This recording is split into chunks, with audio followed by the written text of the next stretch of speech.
حضرت علی شیر خدا، فجر کا وقت تھا، ہاتھ میں چھڑی پکڑی تھی، 63 سال عمر مبارک تھی، کوفے کی جامع مسجد میں نماز پڑھانے آ رہے ہیں، ہر دروازے پہ دستک دیتے، اٹھو الصلاۃ خیر من النوم۔ رستے میں حضرت علی لوگوں کو جگاتے جگاتے آئے، جب مسجد کوفہ میں پہنچے تو ایک بدبخت خنجر چھپائے کھڑا تھا، اس نے حضرت علی رضی اللہ تعالیٰ عنہ کو خنجر مارا، وہ دوستانہ جو 10 سال کی عمر میں شروع ہوا تھا۔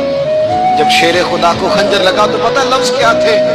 فزت برب الکعبہ، لوگوں رب کعبہ کی قسم میں کامیاب ہو گیا، میری زندگی دین کے کام آ گئی، میں کامیاب ہو گیا۔ حضرت علی کی داڑھی ساری لہو سے بھر گئی۔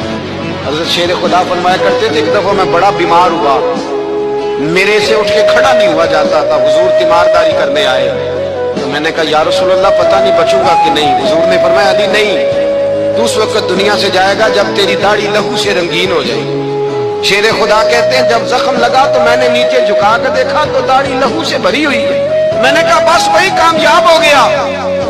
جامع مسجد کوفہ میں مولا علی نے سر سجدے میں رکھا، اور اسلام کی تاریخ کا وہ شخص جس شخص نے اپنی بچپن سے لے کر جوانی، جوانی سے لے کر بڑھاپا، اور جاتے جاتے امام حسن اور حسین کو قریب بلایا اور وصیت کر گئے، بیٹا جینا اسی کا ہے جو دین کے لیے جیے، بیٹا مرنا اسی کا ہے جو دین کے لیے مرے، جس دھج سے کوئی مقتل میں گیا وہ شان سلامت رہتی ہے، یہ جان تو آنی جانی ہے، اس جان کی کوئی بات نہیں۔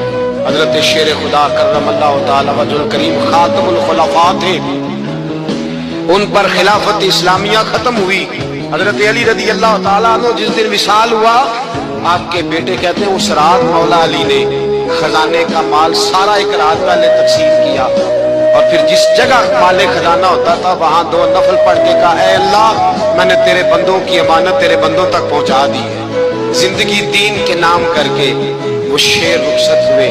21 رمضان المبارک کی شام ڈھلی تو حضرت علی المرتضیٰ شیر خدا رخصت ہوئے۔